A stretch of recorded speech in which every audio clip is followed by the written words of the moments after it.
Une fois que vous avez cliqué sur le bouton créer un projet, vous allez vous retrouver sur cette page. Alors c'est sur cette page que vous allez revenir retrouver les endroits où vous allez venir définir vos vidéos. Vous allez venir chercher via ici donc le menu d'exploration, les vidéos ou les fichiers, parce qu'on peut aussi également ajouter des photos en cas de besoin. Vous allez venir chercher dans Windows, dans Data, dans vos documents, où vous voulez, suivant l'endroit où vous avez enregistré vos fichiers.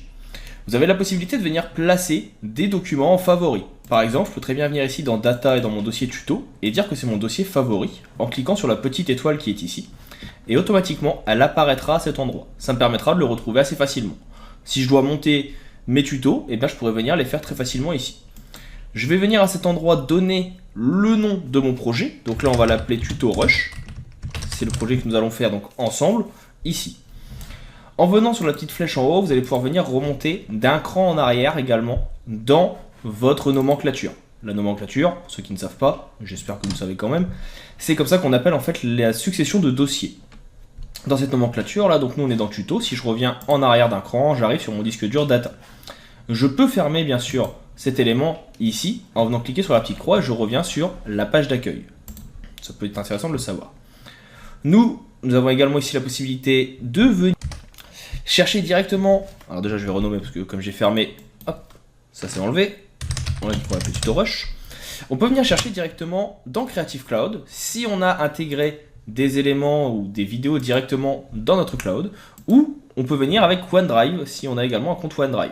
Donc ils apparaissent automatiquement ici. Si vous êtes connecté avec d'autres types de drive, pourquoi pas Dropbox, et bien automatiquement une ligne Dropbox s'ajoutera. On voit ici également qu'il y a deux favoris, Rush Soundtrack et Sample Media.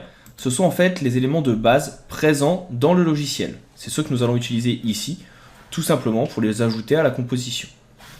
Alors, pour ma part, maintenant je vais vous montrer comment les sélectionner. On a juste en fait à venir sélectionner des éléments, et vous voyez qu'ils vont venir s'ajouter à cet endroit. Ça va être en fait les vidéos de votre timeline. Ils s'ajouteront les uns après les autres quand vous allez venir travailler. Donc nous on va prendre ici juste les trois premiers. Alors d'ailleurs même peut-être pas celui-ci. On va prendre deux plages et un paysage. Enfin, deux paysages et des personnes.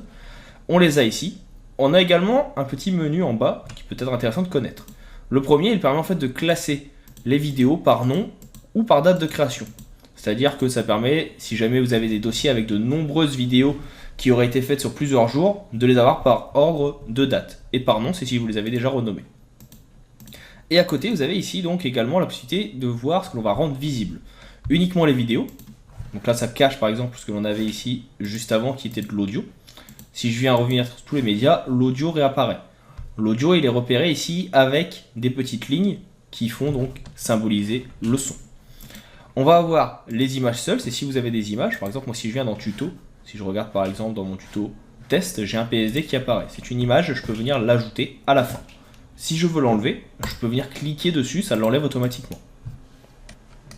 Je vois également, quand je suis ici, que j'ai un bouton qui me permet en fait de me dire et de voir quel sera le rendu en plein écran.